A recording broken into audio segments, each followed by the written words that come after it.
Olá pessoal, tudo bem? Meu nome é Paulo Sadala, eu sou médico cardiologista e intensivista e hoje eu vou falar de um tema que é muito comum nas unidades de terapia intensiva e que muitos médicos ainda têm dúvidas na hora de fazer o diagnóstico, que é a morte encefálica.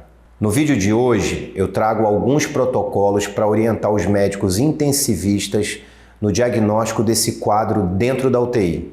Fica comigo e confere, hein?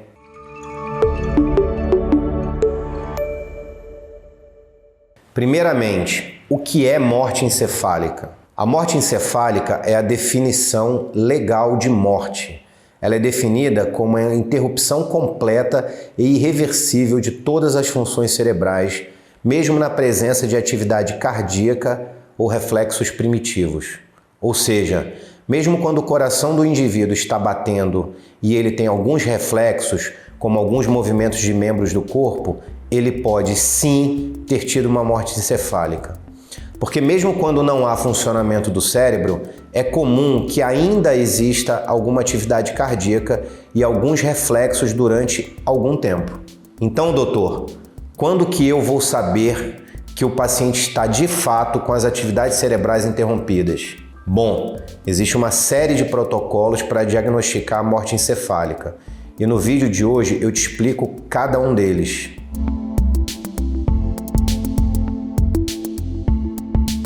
Primeiramente, você deve saber que, quando o paciente chega no hospital, ele deve receber toda a assistência médica por pelo menos 6 horas. E só depois disso é que podemos iniciar o protocolo de morte encefálica. Ao iniciar o protocolo, a primeira coisa que deve ser feita pelo médico é excluir condições clínicas que podem causar interferência no exame clínico. Ou seja, se o paciente tiver qualquer uma das condições que eu vou apresentar agora, você não deve dar sequência à prova de morte encefálica. As condições são as seguintes: distúrbios ácido-básico e ou hidroeletrolíticos graves, alterações hormonais causadoras de coma, ausência de hipotermia, ou seja, tem que ter uma temperatura maior ou igual a 36 graus, ausência de hipotensão, ou seja, uma PA sistólica maior ou igual a 90 mm de mercúrio, ausência de intoxicação exógena ou uso de drogas sedativas e bloqueadoras neuromusculares. Nesse caso, você deve suspender e aguardar o triplo da meia-vida da medicação para iniciar o protocolo. Se indicado, considerar alguma dosagem sérica da droga. O segundo protocolo que deve ser seguido pelos médicos para abertura do protocolo de morte encefálica é avaliar os seguintes critérios. Número 1. Conhecer a causa do coma através da história clínica, exame físico e métodos complementares. Segundo, identificar um estado de coma arreativo e aperceptivo. Terceiro, apresentar uma escala de coma de Glasgow de 3. Quarto, fazer ventilação mecânica assistida. 5. Excluir o uso de drogas depressoras do sistema nervoso central com níveis capazes de causar o coma e mimetizar a morte encefálica. E, por último, ter no mínimo 6 horas de tratamento intensivo com observação hospitalar após a lesão.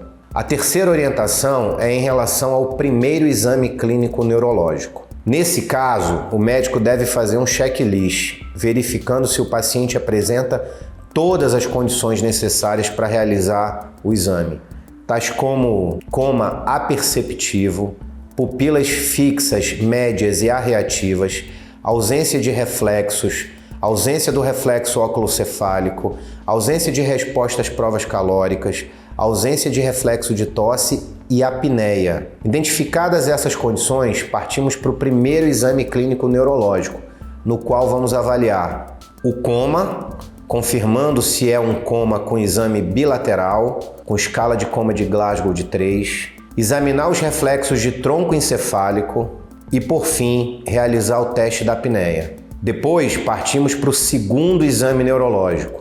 Lembrando que o primeiro exame neurológico e o segundo devem ser realizados por profissionais diferentes em um intervalo de, no mínimo, 1 hora. Nenhum dos dois médicos pode ser integrante da equipe de remoção e transplante e pelo menos um dos exames deve ser realizado por um neurologista ou neurocirurgião. O intervalo de tempo entre o primeiro exame neurológico e o segundo vai depender da faixa etária do paciente. Se for um recém-nascido de 7 dias a 2 meses, o intervalo dos exames deve ser de 48 horas. Se for um bebê de 2 meses a 1 ano, o intervalo diminui para 24 horas. Se a criança tiver entre 1 e 2 anos, deve-se esperar 12 horas do primeiro para o segundo exame.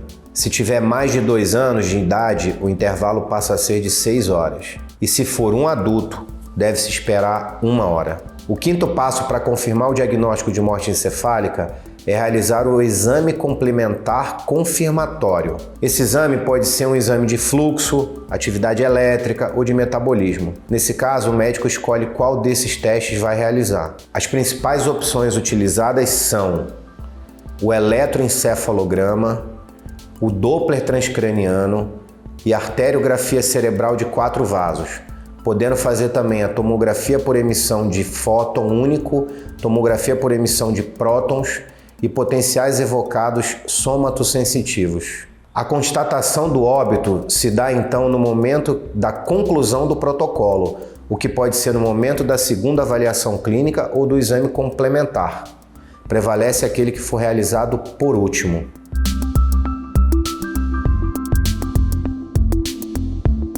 Depois de confirmar a morte encefálica, o médico deve comunicar o médico assistente, comunicar a família do paciente sem falar ainda sobre transplante de órgãos, comunicar a central de doação de órgãos e considerar o protocolo se indicado, enviar uma cópia da declaração ao órgão controlador estadual, registrar todos os passos do protocolo na folha de evolução e na folha padronizada para isso.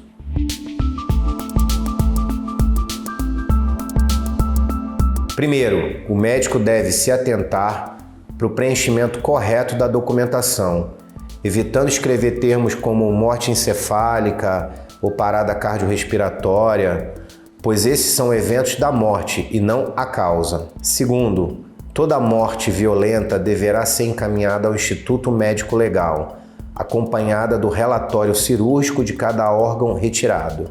Terceiro, sempre que houver uma morte encefálica de um indivíduo não doador, é adequado suspender os procedimentos de suporte terapêuticos. O cumprimento dessa decisão deve ser precedida de comunicação e esclarecimento pelo médico assistente ou seu substituto sobre a morte encefálica aos familiares ou representantes, com registro adequado no prontuário. Nesse caso, a data e a hora registrada na declaração de óbito devem ser as mesmas da determinação da morte encefálica. E se você gostou desse conteúdo, curte, compartilha com outros médicos que estão iniciando nos plantões da terapia intensiva e que precisam dominar esse assunto. Se tiver alguma dúvida, deixa aqui nos comentários que nós iremos responder assim que possível. E não esqueça de se inscrever aqui no canal, ativar as notificações para ficar por dentro de tudo que rola por aqui. Valeu, pessoal, e até a próxima!